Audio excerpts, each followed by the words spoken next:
सभी के समक्ष पेश करने जा रहे हैं। तो आप सभी को जो है रिसेटी असेसमेंट का पहला जो पार्ट है आप सभी को मिल गया था। आप लोगों की काफ़ी डिमांड थी कि सर रेगुलरली जो है इन जितने भी असेसमेंट है आप उनको ऑनलाइन करवाएं। तो बिल्कुल आपकी उम्मीदों पे आप खरा उतरेंगे और रोज़ाना जो है आपको एक क्लास आपको देखने को मिलेगी। देखिए स्टूडेंट, बिल्कुल नया पैटर्न है 2024 में जो RCET ने बदलाव किया है, RKCL ने असेसमेंट को लेकर, आईलर्न को लेकर, वही सारे के सारे नवीनतम प्रश्न आप सभी के समक्ष हैं। पहले टॉपिक की बात करते हैं कि कौन सी पीढ़ी का कंप्यूटर IC का उपयोग करता है ना। तो IC देखिए, IC की जब भी बात आती है तो तीसरी पीढ़ी की हम लोग बात करते हैं। पहली पीढ़ी के अंदर वैक्यूम ट्यूब था, है ना, और दूसरी के अंदर ट्रांजिस्टर, और तीसरी में आपका IC हो जाता है। तो इसका करेक्ट आंसर आपका ऑप्शन C हो जाता है। नेक्स्ट फिर अगला प्रश्न है कि एक साथ कई कार्यों को करने की क्षमता रखने वाले कंप्यूटर को जो है उसकी विशेषता होती है, वह क्या कहलाती है? तो एक साथ बहुत सारे कार्यों को करना वर्सेलिटी कहलाती है। क्या कहलाती है स्टूडेंट? वर्सेलिटी। डिलीजेंस की अगर बात करें तो परिश्रमशीलता की बात होती है ना, तो ये भी याद रखोगे। इसका करेक्ट आंसर ऑप्शन B हो जाता है। देन फिर नेक्स्ट क्वेश्चन, और अच्छा क्वेश्चन है कि भारत का पहला कंप्यूटर कहाँ स्थापित किया गया था और कब किया गया था? तो जब भारत की बात आती है पहला कंप्यूटर स्थापित करने की, तो भारतीय सांख्यिकी संस्थान कलकत्ता में और 1955 के अंदर किया था। ये दोनों बातें याद रखोगे। ऑप्शन से आप सभी का यहाँ से करेक्ट हो जाता है। आगे फिर है कि डेडिकेटेड कंप्यूटर से आपका क्या तात्पर्य होता है? तो डेडिकेटेड कंप्यूटर का मतलब होता है कि जिससे केवल एक ही कार्य सौंपा जाता है, यानी कि ऑप्शन ए आप सभी का यहाँ से बिल्कुल करेक्ट हो जाता है। फिलहाल के लिए ये जितने भी प्रश्न स्टूडेंट आप सभी के समक्ष हैं, आपके एग्जाम पॉइंट ऑफ व्यू से काफ़ी महत्वपूर्ण प्रश्न होने वाले हैं, क्योंकि मैं भी आशा करते हैं कि ये वाले जो प्रश्न हैं आपको एग्जाम में देखने को इस बार मिल सकते हैं, है ना। देन फिर हम लोग आगे बढ़ते हैं और नेक्स्ट क्वेश्चन की बात करते हैं कि LCD का मतलब क्या है। तो देखिए LCD की जब भी बात करता है तो liquid crystal display, option B, है ना, लिक्विड क्रिस्टल डिस्प्ले इसका करेक्ट आंसर हो जाता है। देन फिर आगे बात करते हैं कि पर्सनल कंप्यूटर उद्योग की शुरुआत किसके द्वारा की गई थी, है ना, यानी कि जो पर्सनल कंप्यूटर का जो उद्योग है ना, उसकी जो शुरुआत है वह स्टूडेंट किसके द्वारा की गई? क्या SCL के द्वारा की गई, या फिर अगर बात करें एप्पल के द्वारा की गई, या फिर IBM के द्वारा की गई, या फिर कॉम्पैक के द्वारा की गई, है ना। तो यहाँ से आप सभी का करेक्ट आंसर जो है IBM हो जाता है, इंटरनेशनल बिजनेस मशीन, यही शायद मेरे ख्याल से इसका पूरा नाम है। ऑप्शन C जो है आप सभी का यहाँ से करेक्ट हो जाता है। आगे फिर नेक्स्ट प्रश्न है कि दूसरी पीढ़ी के कंप्यूटर में CPU का जो प्रमुख घटक था वह कौन सा था? तो दूसरी पीढ़ी के अंदर ट्रांजिस्टर को उपयोग में लिया गया था। अगर पहली पीढ़ी की बात करें वैक्यूम ट्यूब, तीसरी में आपका IC था, चौथी में जो है VLSI था, और पांचवी के अंदर ULSI था। तो ये सारी बातें आप लोग याद रखोगे। आगे फिर प्रश्न है कि मॉलिक्यूलर मेजरमेंट कंप्यूटर का जो नाम है वो जो है कौन से कंप्यूटर को जो है इस नाम से दर्जा दिया गया है?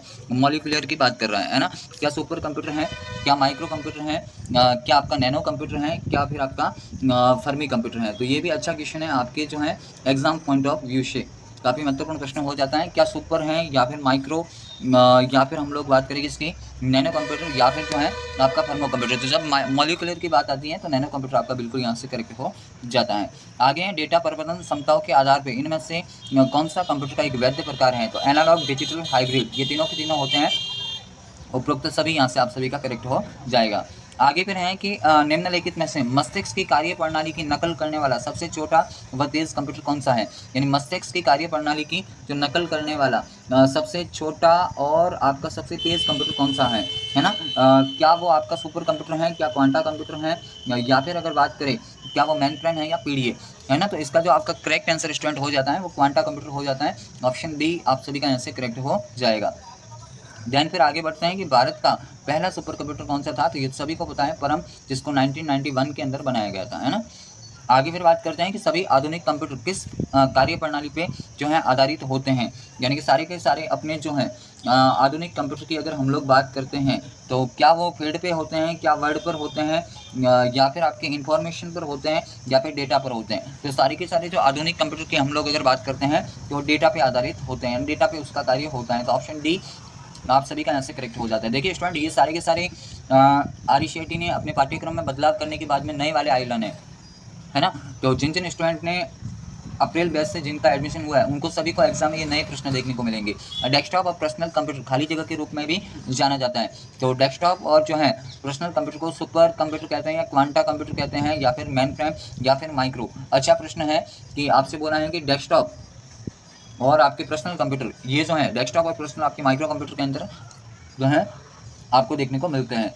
आगे फिर अच्छा प्रश्न है कि संग्रहित प्रोग्राम की अवधारणा किसके द्वारा विकसित की गई? तो भाई संग्रहित प्रोग्राम की अवधारणा जॉन वॉन न्यूमैन के द्वारा विकसित की गई थी। देन फिर आगे प्रश्न है कि कंप्यूटर के जो 4 प्रमुख फंक्शन का सही क्रम क्या होता है? तो सबसे पहले हम कंप्यूटर को कोई भी डेटा फीड करते हैं, वो आपका इनपुट कहलाता है ना? और इनपुट के बाद में उस चीज़ की प्रोसेस होता है, और प्रोसेस के बाद में आपको आउटपुट के रूप में दिखता है, और वो स्टोरेज के रूप में आपके कंप्यूटर में जमा होता है। तो ऑप्शन बी आप सभी का यहाँ से करेक्ट विकल्प हो जाता है। देन फिर आगे बात करते हैं कि कंप्यूटर शब्द की जो उत्पत्ति है वो कौन सी भाषा से हुई है या फिर कौन से शब्द से हुई है? तो आपकी कंप्यूटर शब्द से हुई है, जिसका हिंदी में मतलब है गणना करना, और ये एक लैटिन भाषा का वर्ड होता है। आगे फिर अगला प्रश्न है कि कंप्यूटर का बुनियादी आर्किटेक्चर सबसे पहले किसके द्वारा विकसित किया गया था, है ना? तो कंप्यूटर का जो बुनियादी आर्किटेक्चर है, यानी जो बेसिक आर्किटेक्चर है, वह कंप्यूटर का बनाया था किसने? जॉन वॉन न्यूमैन ने। अब देखिए, वैसे अगर बात करते हैं कि भाई कंप्यूटर को बनाने का श्रेय जो पितामह तो किसको कहते हैं? चार्ल्स बेबेज को कहते हैं, लेकिन अगर बेसिक आर्किटेक्चर की जब भी बात करेगा जॉन वॉन न्यूमैन होगा। देन फिर अगला प्रश्न है कि निम्न में से कौन सा हैंडहेल्ड ऑपरेटिंग सिस्टम का उपयोग करता है ना? हैंडहेल्ड ऑपरेटिंग सिस्टम में जो आपका पीडीए आ जाता है, पीडीए का मतलब पर्सनल डेस्कटॉप एडेप्टर, ऐसा उसका नाम है ना? तो ये जो है पीडीए जो है आपका बिल्कुल यहाँ से करेक्ट आंसर हो जाता है। आगे बढ़े कि 5वीं पीढ़ी के दौरान VLSI, है ना, VLSI तकनीक किसके द्वारा किसमें परिवर्तित की गई? तो VLSI को तो अल्ट्रा लार्ज में किया था, अल्ट्रा लार्ज स्केल इंटीग्रेशन, है ना? तो ऑप्शन ये आप सभी का यहाँ से करेक्ट हो जाता है। तो ये थे स्टूडेंट अपने आइलैन की जो है पहला टॉपिक की अगर बात करें इंट्रोडक्शन टू कंप्यूटर, उसका फर्स्ट पार्ट और सेकंड पार्ट दोनों ही इस वीडियो में सम्मिलित है। आगे हमारे जितने भी वीडियो आएंगे उसमें आपको दोनों पार्ट करवाए जाएंगे, यानी कि हमारा मिशन होगा कि RECT आइलैंड के अंदर यहाँ से आपकी 30 में से 30 नंबर को प्रोवाइड करवाना होगा। फिलहाल के लिए अगर वीडियो आपको पसंद आए तो वीडियो को लाइक शेयर जरूर करें, अगर चैनल पर पहली बार विजिट किया तो चैनल को सब्सक्राइब जरूर करें। धन्यवाद, फिलहाल के लिए इतना ही।